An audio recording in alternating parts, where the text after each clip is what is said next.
everybody to our Makerspace informational webinar. I would like to introduce our team. I'm Jen Gibson. I'm part of the marketing team at KCI. And first up, I'd like to introduce Justin. Justin, you want to tell us a little bit more about you? Sure. I'm Justin Sewell. I'm the Director of Programs and Partnerships at the KCI. I've been with KCI for a little over a year now. And before KCI, I was a high school biology and chemistry teacher. Cass, you want to go next? Yeah, I'm Cass Pereira. I'm the teacher in residence currently at the KCI.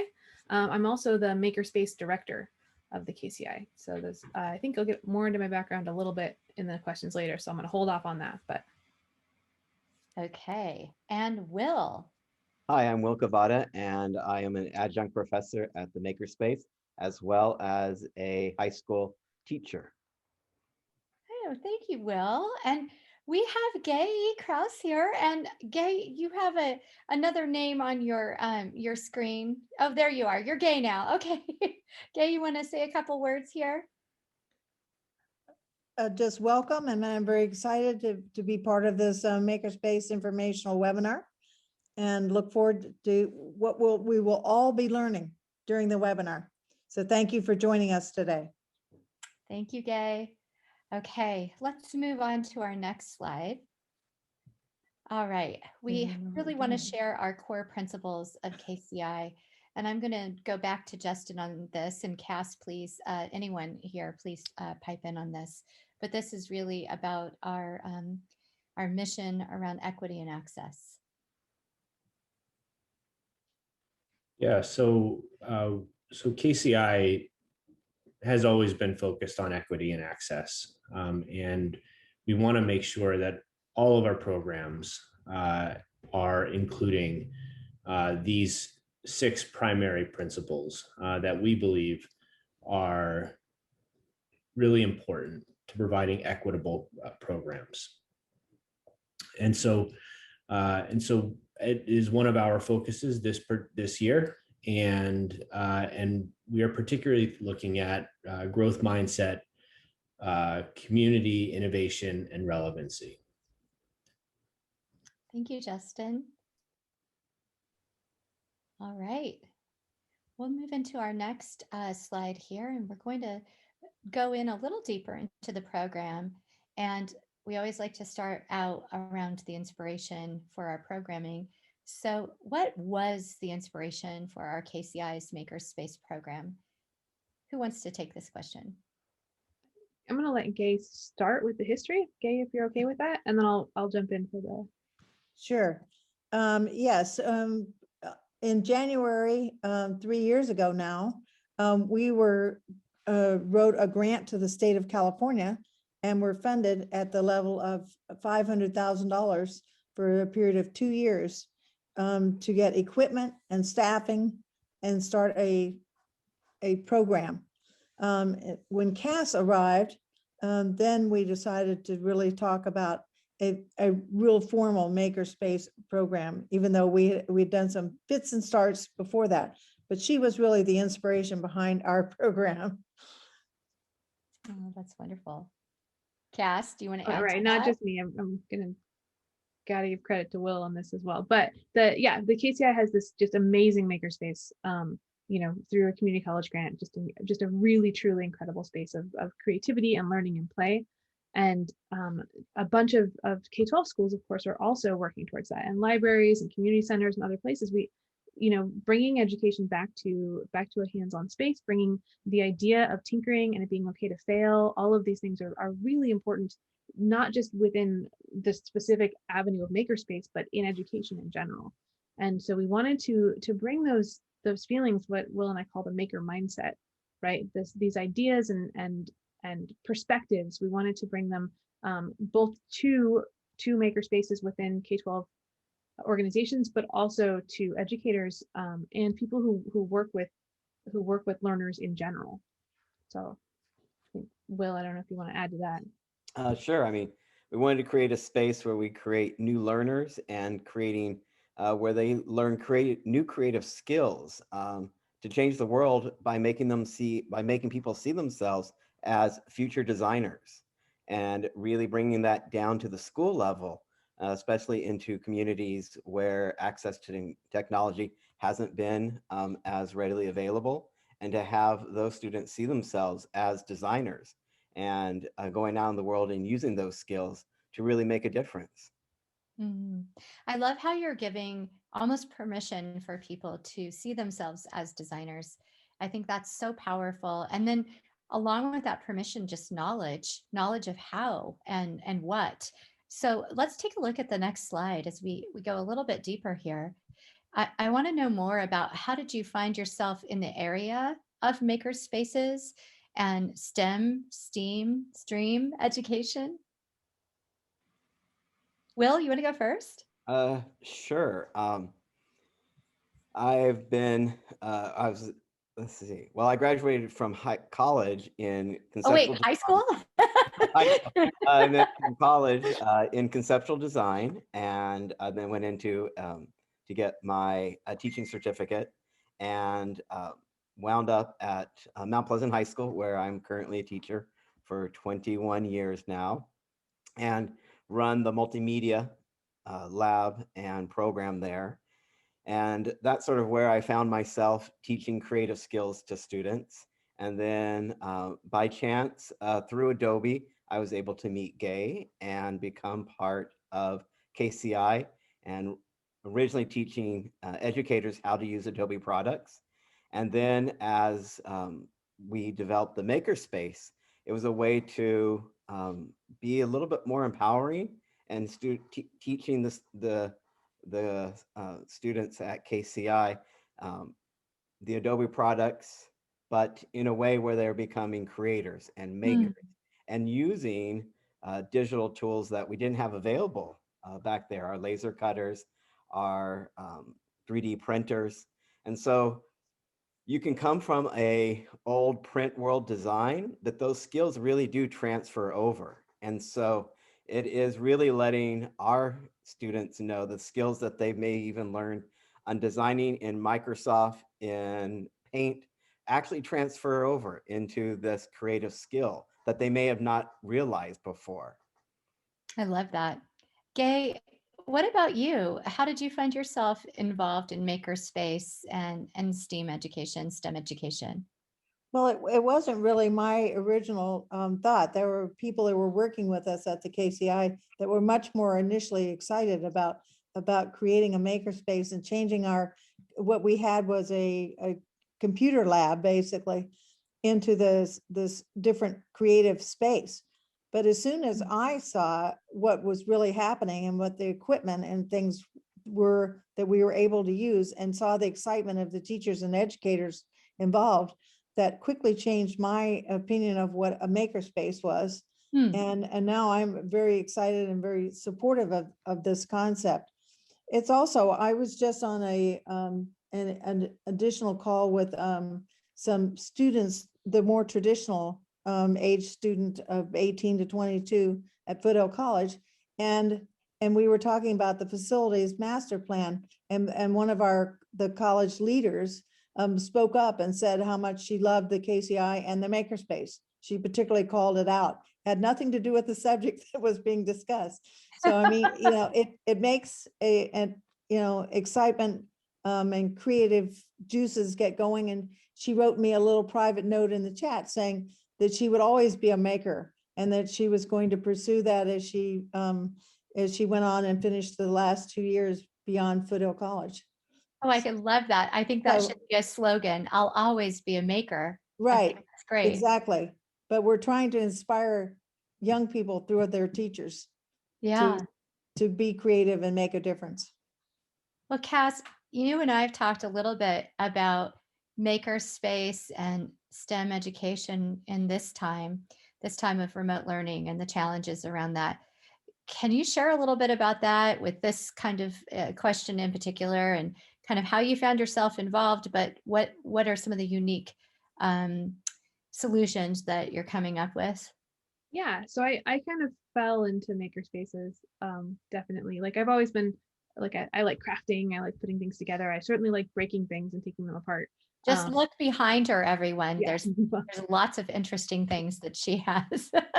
So I like that, and I with education I've always been really tech focused, and it's been sort of more where I've oriented with my students, like while I taught high school, and specifically more in the multimedia side of things. So that kind of background worked for me, but I kind of fell into the makerspace space as by being part of the KCI makerspace and just really enjoying it from the perspective of a maker. And then building that out, learning how to do all the things, learning how those things could be used in education, bringing those things to my students, of course, because I don't learn anything without immediately turning around and bringing it to my students. So that's sort of how I started off with all of this, though.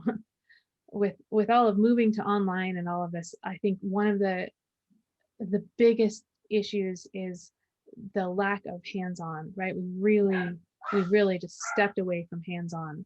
So being able to bring that back, despite the fact that we're remote, right? Despite the fact, yes, we're still all over computers, but making sure that there is still hands-on activity happening, that you're still tinkering, you're still playing with the thing, you're still like messing around with it, and not needing to have everything be perfect, I think is really critical. And so I love that.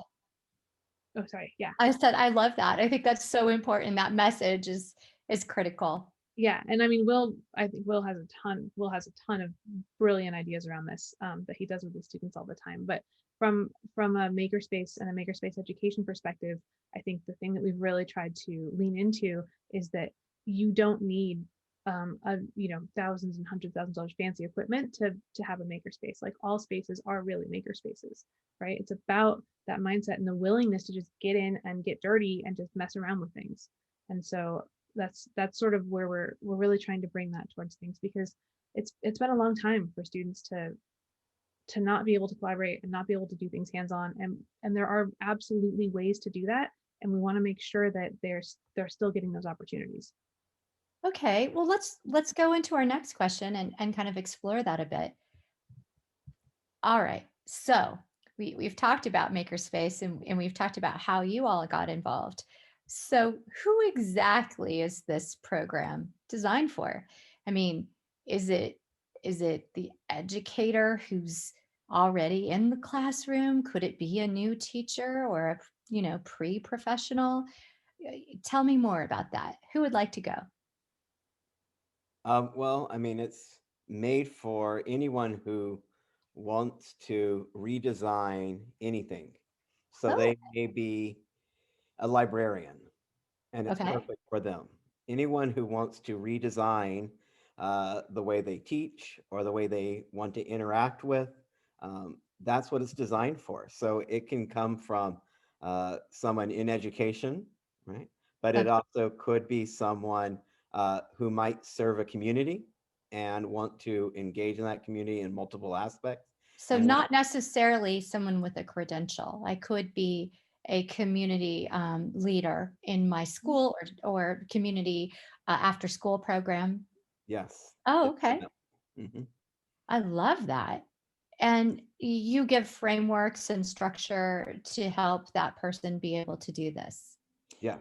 Okay. And maker spaces have grown so much then in popularity that, for example, at the Los Altos History Museum, they want some of their people that are docents and people that work there to actually have the makerspace instruction from us, and then be able to go back to their facility and create some sort of a makerspace. It'll be a different type of space than what we have, but the same basic idea.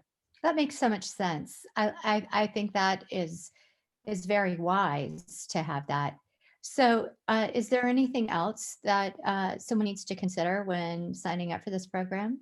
Yeah, I mean, I guess sort of to bring on the Will and Gay's points, that one of my favorite things about this program is the diversity of the people in the cohorts, right? We have retired engineers, we have current artists, right? We have everyone in the K-14 educational space, from hands-on just classroom teachers to people who are running makerspaces, to just people who are just interested in tinkering and learning new things and trying stuff out. It's all over the place. So it's really, really amazing when you get those different minds together to solve a problem, right? To Yeah. collaborate, to work together, to build things and to learn from each other. And that's basically what a makerspace is, right? It's a place where all of these different identities and minds can come together and can work on their own things, but also help each other and inspire each other and work together. So it's, That's so cool. yeah, I love that this program is really designed for anyone who likes making stuff, basically anyone who wants to design and make.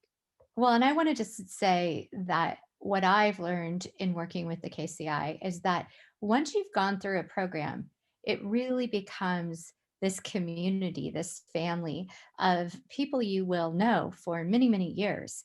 The KCI community is growing, but it's also one that's small enough that once you're in a cohort, you're going to stay in touch.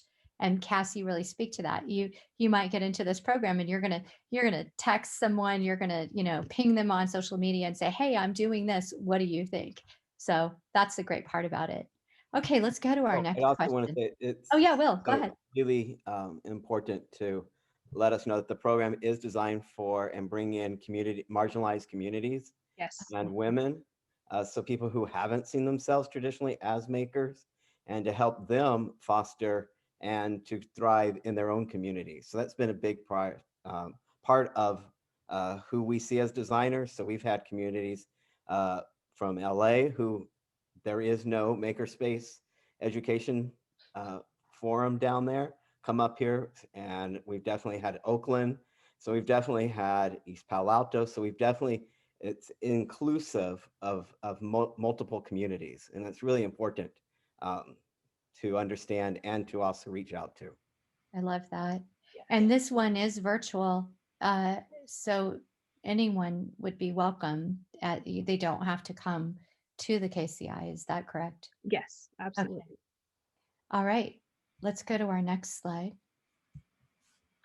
So as far as this Makerspace program, how does it support the ever-changing landscape of classroom learning? I mean, we know right now, 1 week you might be live, then you're blended, remote. What are you thinking on this, and what will that look like in your program? So I think it's most important to us that we are teaching and working and within the same framework that the people that we are teaching to are teaching and working in, right? It does us no good for us to be like, well, we're all going to do this crazy, hands-on thing that requires all this special equipment that's all in this very specified space, and then to have you go through it and not be able to replicate it at all with your Right. students or your situation. So while our instructors or while our people, right, our students are needing to teach online, we will be teaching online, because what we want is for you to be able to turn around and do this thing the next day with whoever it is that you're working with, right? We want to provide realistic experiences. It has been a challenge, right? Like a makerspace is a place where like you are touching a thing and other people are touching the thing and you're getting all into the touching the thing together. Like it's a whole thing. So like to say that it hasn't been hard it would be silly, but we found so many other ways, like you can get a lot of that experience, you can get that collaboration in a safer format. And what it has enabled us to do is really reach out to broader communities, like we said before. So you don't just have to come into the KCI Makerspace to learn, right? And as we go forward, we will of course go back to, we will still have hands-on, we will continue to have those things, but we are finding ways that we can expand our reach and provide opportunities for people who cannot necessarily make the drive to Los Altos, where they can still participate and still learn and still be part of this program. So I think That's neat. Yeah, Will, who is teaching in the ever-changing landscapes of classroom learning, might have something to add here. We also just want to offer them support into using new programs that they may not have thought about that engage their students as well. So it's also that kind of process of discovery and learning that they can use within their own environments that are cost nothing for themselves, because we know as teachers that they don't have pocketbooks. So we're always trying to support that changing landscape and bringing in relevant or new software or programs that might allow their students to participate as well, because that's a big key. It's not just us teaching with some very high-end program, but then if their students don't have access, it's not really, that transformative. So we're always looking for, no matter where we're at, hybrid, blended, to make sure that students can access so that the learning can be transformative. That's wonderful. And it is real world based. I mean, this is the world we're in right now, and we'll have a lot of reach by going forward with these kinds of models too. Okay, what do we have up next, Cass? Okay, this is great. So when we look at the value, is there a California state certification in this one with the makerspace? Yes. Oh, okay, wonderful. And so with that, what value does someone receive in getting that certification and micro-credential in considering this large ecosystem of education? So currently, there is no credential in makerspace education. There's no California state credential for makerspace education. There is only this certificate of makerspace coordinator. That's Okay. the only one, essentially that is offered by the state that qualifies someone or identifies them as qualified, I should say, to work in an educational makerspace. Oh, neat. So there is no other a credentialing program for this. We are working on it, but there isn't one currently. So when there is one, we will be there. But where we are right now, we are pretty much the only entity currently also offering this certificate. We're not the only one who can offer it, but the only one currently offering it. So this is kind of your one-stop shop if you want that piece of paper, I guess. It's the certificate itself is helpful for, I think, a couple of different spaces. One, of course, if you want to go into an educational makerspace, like if you are a teacher and your school is opening up a makerspace and you want to be a makerspace coordinator, or if you are a classified personnel, right? If you're a media specialist, anything like that, and you want to be the person who is running the K-12 makerspace, then this is basically the paper that says that you went through the training and can do this. Okay.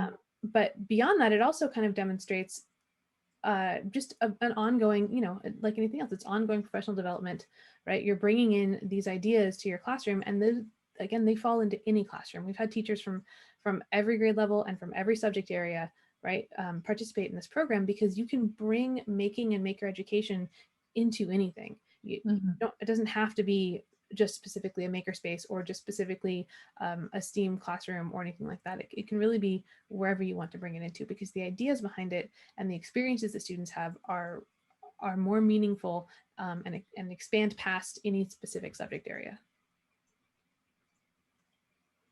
Okay. And I'm imagining there's a framework and there's a number of other kind of makerspace management skills they have throughout a certification process. And So design that's thinking. pretty cool too. Yeah. Will, is there anything you want Do you want to say Oh, something yeah. about design thinking? That makes a Sure. lot of sense. I was just at a webinar yesterday hosted by Adobe for designers, and it was talking about the importance of these micro-credentials. And one of the great things at KCI is that it opens up the access to these micro-credentials, which sometimes can be not very affordable. And so this is a space that's very equal access and allows teachers, especially who wouldn't be able to participate and have access to this technology, have access to these hands-on tools, and it gives them those micro-credentials that they can then use in their classroom, which is a really key part. I mean, being part of the community college system, the cost and just isn't available. And so this is something that there's a great need out there for. And they don't have necessarily time to go back and get a whole nother degree, right? But they want to, and they may not be designers, they might be an English teacher, but this is something they want to incorporate in their in their classrooms. And so these micro credentials are great because they're not, they're smaller in time frame, but they're also cost affordable. That makes a lot of sense, Will. Okay, Cass, do we have another question? We have a Q&A and then logistics. I think we'll go to that. Okay, I think right now, let's move ahead to the logistics, and I'll have you address those since you're close to these. All right, so this is an 18 quarter unit program, so of CE units, all told. The program also comes with a 3-year access to the KCI Makerspace, so a 3-year membership to our space, where we again have some really amazing fancy equipment. So when we are open, it's a great place to make things if that's what you want to do. Additionally, of course, there's back and forth. We have each for this specific program that we're starting. It's one Friday night and one Saturday live per month, and then the remainder is asynchronous, weekly based online work and community building right together. But we don't mandate that you have to be in the same place at the same time for the remainder of the work. But we are together once a month. Additionally, because 3D printing, everyone thinks is like the end all and be all of makerspaces, and I will push back against that. And if you are in this program, you will hear me push back against it so many times, but they are extremely helpful in understanding a lot of sort of the core concepts of making. And so because we cannot bring you to the makerspace, we bring the makerspace to you. And so everyone who participates in the program will receive their own 3D printer that they will be able to use throughout the program as we pull things together. And they will also understand that this is the kind of thing that they can then bring back to their classrooms. They can bring with their students, and we'll talk about ways that you can use a single 3D printer within your space and make a huge difference for students. So, Cass, is that something they get to keep? Yes. The printer. So that is included in that tuition. Yes, included in that tuition. So and 18 quarter units, which is how many semester units? Does anybody know? I believe that is 12 semester units. Well, that is a deal. I'm just saying. Especially for those of you who are still trying to move up on the pay scale, and wow, I'm impressed. So anyone else want to add to this? And then you just get to meet a variety of different people from a variety of backgrounds, which is really that collaborative part. Where they get to interact with some people who have tremendous skills with technology and others who haven't had much technology but really want to learn it. And so it's a really nice blended environment. Well, that's an important point, because when you try to do something on your own, oftentimes it's scary. You have so many starts and stops, but when you're with a group, and then especially with mentors and field experts, it makes it so much easier, and you're not alone. I mean, that's tremendous right there. Definitely. Well, we want to thank you for joining us. Cass, and Will, Gay, Justin, is there anything else you want to share? You can find all the information on our website, so we do have that. Yeah, and if you would like to reach out to the KCI, please feel free to email me directly. My email address is at the slide right there. So great. Thank you, everyone.